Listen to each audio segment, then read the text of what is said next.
আমি তো ভাবতেই পারি না। কেন ও কি বলে রিলেশন করছে আপনার উনি তো সাথে? আমাকে বলে না যে আমার মানে আর্থিক অবস্থা এরকম, কি শরীরের অবস্থা এরকম, আমাকে তো কোনো। প্রিয় দর্শক, আসসালামু আলাইকুম। ইমন আপনাদের সামনে আজ নতুন আরেকটি গুরুত্ব আহত ভিডিও নিয়ে হাজির হলাম। আসসালামু আলাইকুম। আমার তো কোনো সময় জিগায় নাই। আপনার সাথে আপনার পরিচয় কিভাবে? ঘটনা হয়েছে, দেখেন, ফেসবুকে প্রেম করে একটি মেয়ে ভালোবাসে এক যুবককে, কিন্তু সে হচ্ছে প্রতিবন্ধী, তার একার হাত নাই এবং সে ঠিকমতো সোজা হয়ে দাঁড়াইতে পারে না। এখন সেই ছেলের খোঁজে মেয়ে এসে গেছে ওই ছেলের বাড়ি। চলুন আমরা ভিডিওটি দেখে আসি। আমি তো ভাবতেই পারি না। কেন ও কি বলে রিলেশন করছে আপনার উনি তো সাথে? আমাকে বলে না যে আমার মানে আর্থিক অবস্থা এরকম, কি শরীরের অবস্থা এরকম, আমাকে তো কোনো সময় বলেনি। আমার তো কোনো সময় জিগায় নাই। আপনার সাথে আপনার পরিচয় কিভাবে? আপনার সাথে পরিচয় কিভাবে? আমার সাথে পরিচয় ফেসবুকে। এরপরে কথা হলো যে এখন সাংবাদিক প্রশ্ন করতেছে যে আপনি যে তাকে ভালোবাসলেন, আপনি কি জানেন না সে প্রতিবন্ধী?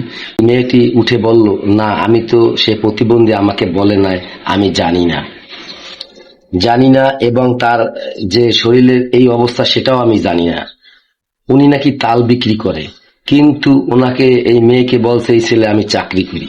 ভালো কথা, আপনি তার জন্য তার বাড়ি আইসা পৌঁছেই গেছেন। এখন তাকে বিয়ে করেন, বিয়ে করতে সমস্যা কি? প্রতিবন্ধী তো আল্লাহ তাআলার দান। আপনি প্রেম করছেন, তার কি চেহারা দেখে প্রেম করছিলেন? আপনি তো ফেসবুকে তাকে ভালোবাসছিলেন তার কণ্ঠ দেখে। দর্শক, আপনারা এইটা বিচার করুন এবং চলুন আমরা সেই গুরুতর আহত ভিডিওটি দেখে আসি। ওনার বড় ভাই কই? এই যে বড় ভাই আছে, আইসো, কোনো সমস্যা নাই। কিন্তু যেহেতু আইসা বলছো আমি তোমাকে বিয়ে দিয়ে দিতেছি। না না না, এটা তো কোনোদিন সম্ভব না। সম্ভব না মানে? সম্ভব না তো, আমি তো এবার এরকম পরিস্থিতি দেখে আসি। এই তো কি কইছে, ভালোবাসা নাই? হ্যাঁ, তো বিয়ে আমি গ্রামের বাড়ি পাবনা। পাবনা থেকে আসছে। হ্যাঁ, পাবনা থেকে আসছি। বলছো আমি তোমাকে বিয়ে দিয়ে দিতেছি। না না না, এটা তো কোনোদিন সম্ভব না। সম্ভব না মানে? সম্ভব না তো, আমি তো এবার এরকম। ও সবাই আইসো। এই আপনাদের দুজনকে কিন্তু অনেক সুন্দর মানাইছে। না না আপনি বিয়ে করে ফেলেন। এই মেয়েটা না না, আমি কখনো বিয়ে করবো না। আমি কি বলবো? হ্যাঁ, আচ্ছা, আপনি এখন কি মানে আপনি কি চাইতেছেন? আমি তো বিয়ে করব। আপনি বিয়ে করবেন? আপনার মেয়ে দেখে পছন্দ হয়? হ্যাঁ, হ্যাঁ, পছন্দ হয়েছে? আসলে ভিডিওটি দেখলেন, ফেসবুকে আসতে চাই না, আসতে হয় কিছু কিছু ঘটনা নিয়ে, যা না দিলেই নয়।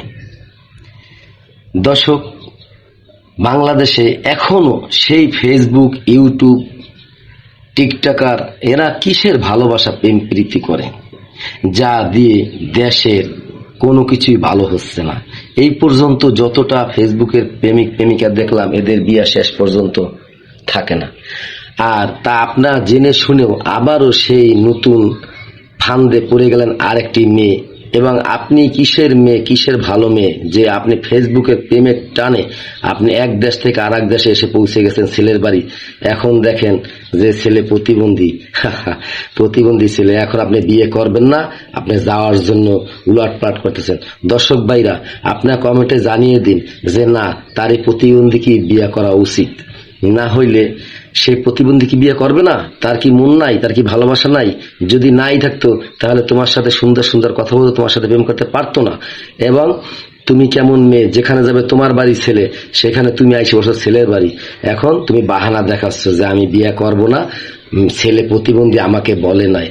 আরে ভাই, তোমাকে বলে না, তুমি প্রেম করছো কেন? তোমার যে বয়স, তাতে তো তোমার 3 সাইডে মাইয়ে হয়ে যাওয়ার কথা, মাইয়ে পোলাই হওয়ার কথা। তারপরেও তোমার মতো মেয়ে প্রেমই তো তোমাকে মানায় না, বেদক্ষ থাকার মেয়ে। আর আজকে বিপদে পড়ে তুমি এখন বলতেছো আমি ছেলের এই অবস্থা আমি আগে জানতাম না। দর্শক, আপনার কমেন্টের মাধ্যমে জানাবেন এর কি বিচার হওয়া উচিত এবং এর কি বিয়ে হওয়া উচিত কি না। আর নতুন কোনো ভিডিও নিয়ে আবার সামনে আসব আপনাদের সামনে। যদি আপনারা আমার গল্পগুলা বা আমার এই নিউজগুলা দেখেন, তাহলে হয়তোবা নতুন নতুন আপডেট কিছু ভিডিও আপনাদের সামনে নিয়ে আসব। আসসালামু আলাইকুম।